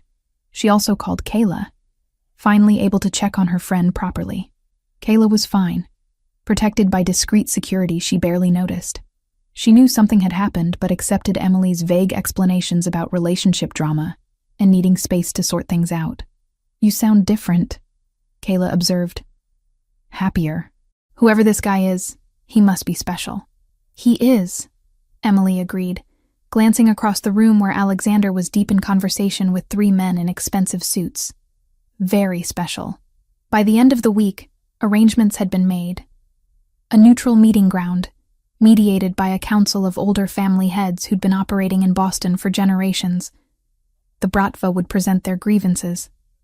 Alexander would present his evidence of their violations, and both sides would negotiate terms to avoid the bloodshed neither actually wanted. The meeting took place in a private room at an exclusive club that served as traditional neutral territory. Emily accompanied Alexander, dressed in a simple black dress that Teresa had insisted was appropriate. She was nervous but determined. This had started because of her. She deserved to see how it ended. The room was elegant but understated. A long table with chairs on both sides. At the head sat 3 older men, the mediators, each representing different factions of Boston's underworld. The Russians arrived with 4 representatives, all hard-faced men, who looked at Emily with calculating interest that made her skin crawl. Alexander sat at the opposite end with Nicholas beside him and Emily on his other side. His hand found hers under the table, squeezing briefly before releasing. The head mediator, an elderly Italian man named Salvatore Costa, spoke first. "We're here to resolve the dispute between the Rossi family and the Bratva organization. Both sides will present their cases. We will determine fair resolution. Dmitri, you first." The lead Russian representative, a man with cold gray eyes and a thick accent, leaned forward. "Alexander Rossi has interfered with our business operations. He paid off a debt that was ours to collect. He threatened our collectors. He has cost us significant revenue and embarrassed us in front of other operations in the city. We demand compensation." "What form of compensation?" Salvatore asked. "The woman, Emily Grant. She created the debt. She should fulfill it." "No." Alexander's voice was flat and absolute. "That's not happening. Then we have no choice but to respond with force. Full-scale conflict until appropriate compensation is received." "Before we discuss compensation," Alexander said calmly, "perhaps we should discuss your organization's violations of established protocols." He nodded to Nicholas, who spread documents across the table. "These are records of Bratva operations over the past year. Predatory lending targeting civilians with no criminal connections. Extortion of legitimate businesses outside your assigned territory. Attempted recruitment through coercion rather than choice. 3 murders of civilians who couldn't pay impossible debts. All violations of the agreements that allow your organization to operate in this city." The Russian shifted uncomfortably. Salvatore examined the documents with growing disapproval. "These are serious accusations," the mediator said, "and if true, represent significant violations of our established rules." "They're true," Alexander confirmed. "I have witnesses. I have financial records. I have everything needed to prove that the Bratva has been operating outside acceptable boundaries for months. Emily Grant is not a criminal. She's a civilian who was preyed upon during a family medical crisis. The fact that you're demanding her as compensation proves my point about your methods." Dmitri's face darkened. "We operate within our rights." "You operate like thugs," Alexander cut him off. "And it stops now. Here are my terms. You forgive all civilian debts currently on your books. You restrict your operations to agreed-upon territories. You cease targeting people with no criminal connections. And you never, ever approach Emily Grant or anyone connected to her again. And if we refuse," Alexander's expression turned glacial, "then we go to war. And I promise you, Dmitri, you will lose. I have resources you can't match, alliances you can't break, and the backing of every other family in this city who's sick of your organization's reckless methods, endangering the peace we've all worked to maintain." He stood, and suddenly the room felt smaller, dominated by his presence. "Emily Grant is under my protection. She is mine, publicly and officially. Touching her means war with me, and war with me means war with every allied family in Boston. Is that really a fight you want?" The silence stretched. Emily could hear her own heartbeat, could feel the weight of every eye in the room. Then Salvatore spoke. "The evidence presented is compelling. The Bratva has indeed violated several agreements. Alexander's terms are reasonable given the circumstances. He looked at the Russians. I recommend acceptance. The other two mediators nodded agreement. Dmitri looked furious but cornered. Finally, he nodded stiffly. We accept the terms. The girl is off limits. Our operations will adjust according to the agreements. We consider this matter closed. Excellent, Salvatore said. Then we're done here. Dmitri, your organization will submit to monitoring for the next 6 months to ensure compliance. Alexander, you will provide detailed evidence of past violations to our council within 1 week. Both sides will maintain peace. Any violations from either side will result in severe sanctions. The meeting ended. The Russians left first, Dmitri throwing one last look at Emily that promised he wouldn't forget this humiliation. But he'd agreed to the terms. It was over. Outside the club, Emily finally allowed herself to breathe. Alexander led her to where their car waited, his hand protective at her back. That was terrifying, she admitted once they were inside.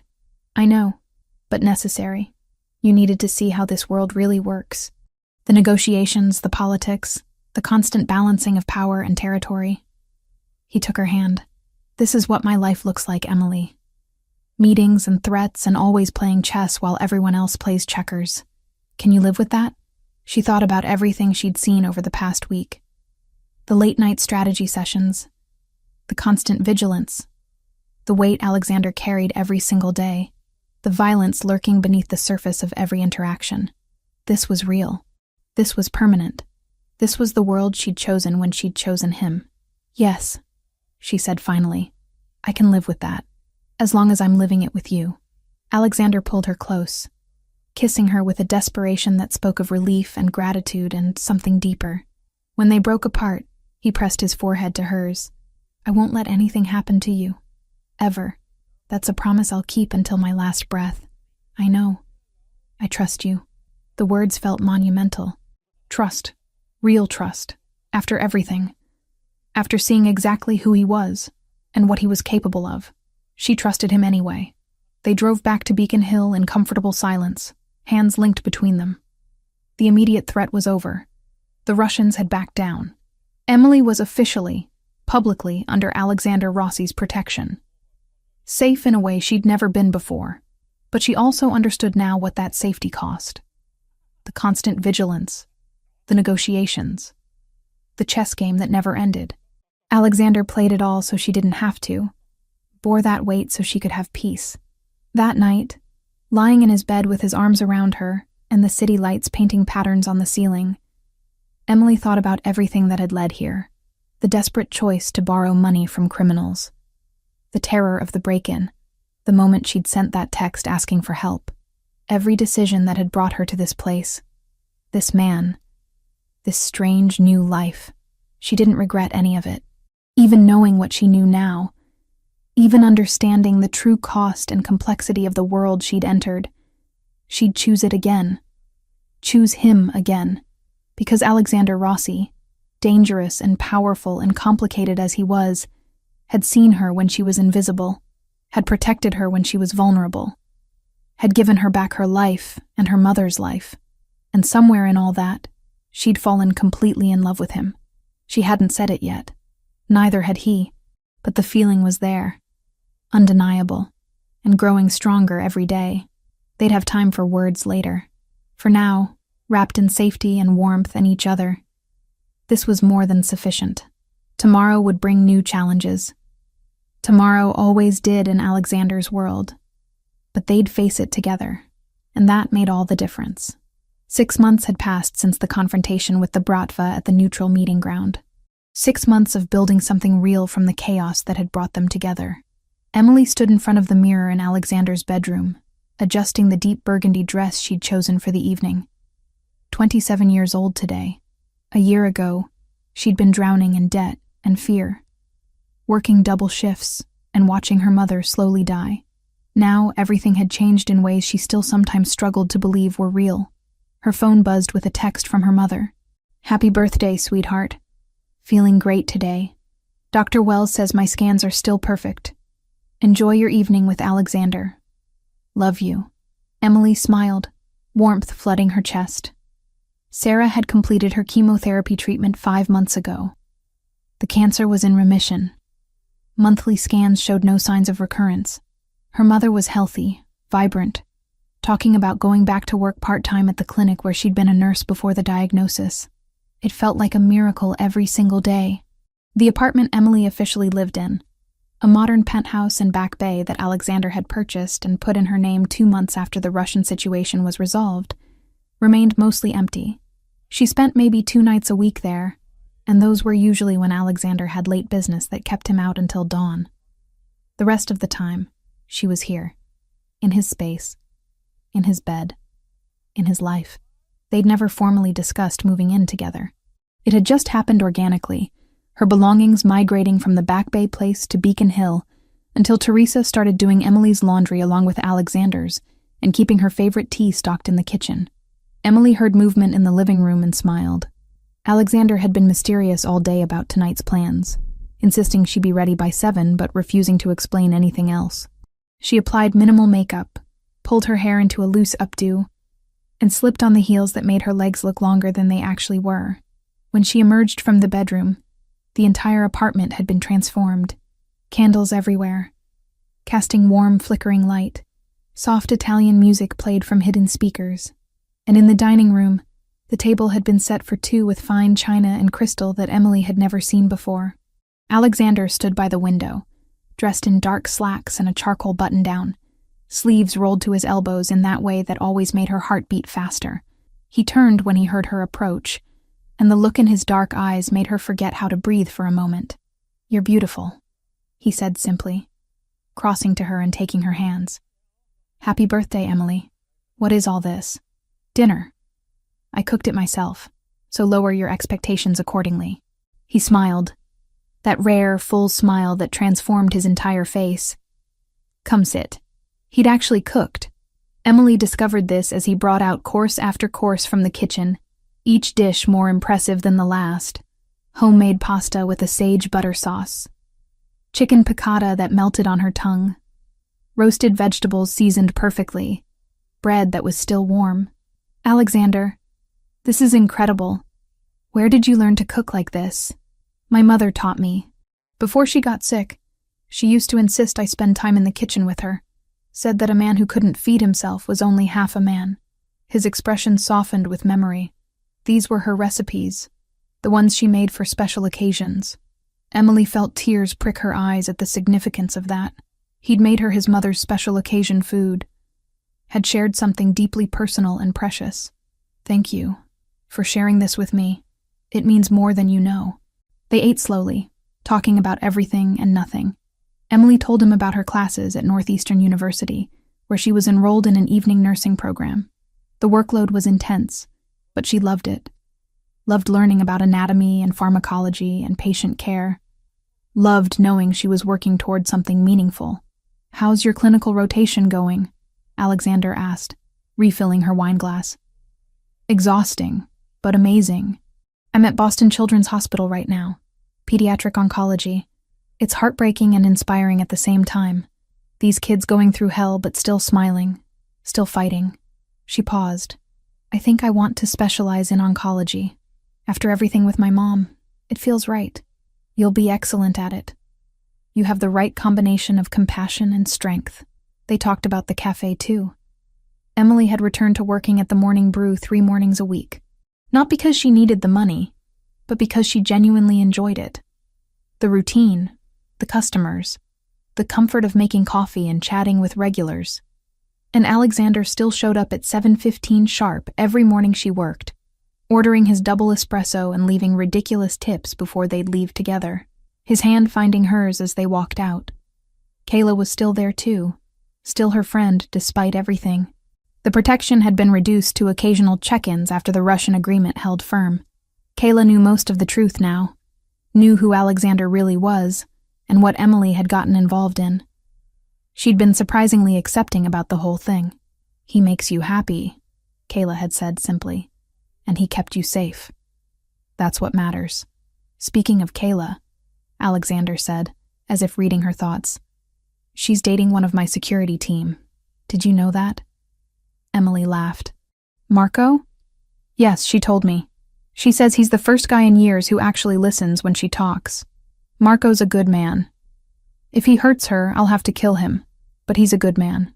Please don't kill your own employee over my best friend. I make no promises. The easy banter felt natural now.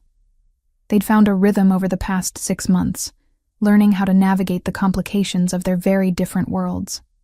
It wasn't always easy. Emily still struggled sometimes with the violence that lurked beneath the surface of Alexander's business, with the late-night calls and sudden departures, with the reality that the man she loved was capable of things that terrified her when she thought about them too hard. And Alexander struggled with his own demons, the constant fear of losing her, the hypervigilance that never truly turned off, the nightmares where he didn't arrive in time, where those men in her apartment did what they'd intended. He woke sometimes in the middle of the night, reaching for her, needing to confirm she was real and safe and still there. They'd learned to talk about it, real conversations about the challenges and fears and complications. Therapy helped too. Alexander had surprised her by suggesting they see someone together, a therapist who specialized in relationships affected by trauma. They went every other week, working through their issues with professional help instead of letting them fester. It wasn't perfect, but it was real and honest and theirs. After dinner, Alexander brought out a chocolate cake that Teresa had made, 27 candles flickering on top. Emily made a wish and blew them out, thinking about how much had changed in 1 year, how far she'd come from that desperate, drowning version of herself. "I have something for you," Alexander said once they'd finished cake and moved to the living room. He handed her an envelope, simple and cream-colored. Emily opened it carefully, pulling out a legal document. It took her a moment to process what she was reading. Deed of ownership. Morning Brew Cafe. Owner. Emily Grant. She looked up at him, confused. "I don't understand. What is this?" "I bought the cafe 4 months ago, quietly, through a shell corporation. The previous owners were planning to sell to a developer who was going to tear it down and build condos. I couldn't let that happen." He sat beside her, taking her hand. "That cafe is where we met. Where I spent 6 months falling for you without knowing how to tell you. Where you worked yourself to exhaustion trying to save your mother. It means something. So I bought it, and I'm giving it to you. To do whatever you want with it." "Alexander, I can't accept this. A business it's already done. The papers are filed. You're the legal owner. Whether you keep it as a cafe, sell it, turn it into something else entirely, that's your choice. I'm not trying to control you. I'm giving you options. Freedom to choose your own path." Emily's hands shook as she held the deed. The meaning behind the gift overwhelmed her. Not the monetary value, though that was substantial, but the symbolism. The place where they'd met now belonged to her. The site of her struggle and eventual salvation was hers to shape however she wanted. "Why?"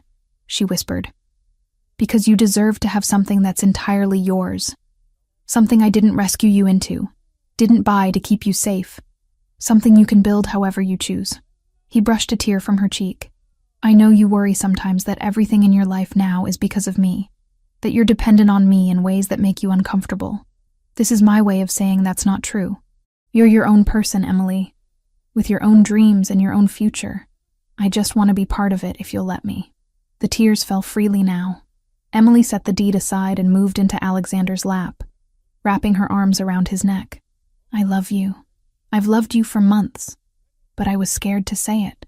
Scared it was too fast or too intense or that you didn't feel the same. But I love you, Alexander Rossi. Completely and terrifyingly and permanently." His arms tightened around her. "I love you too.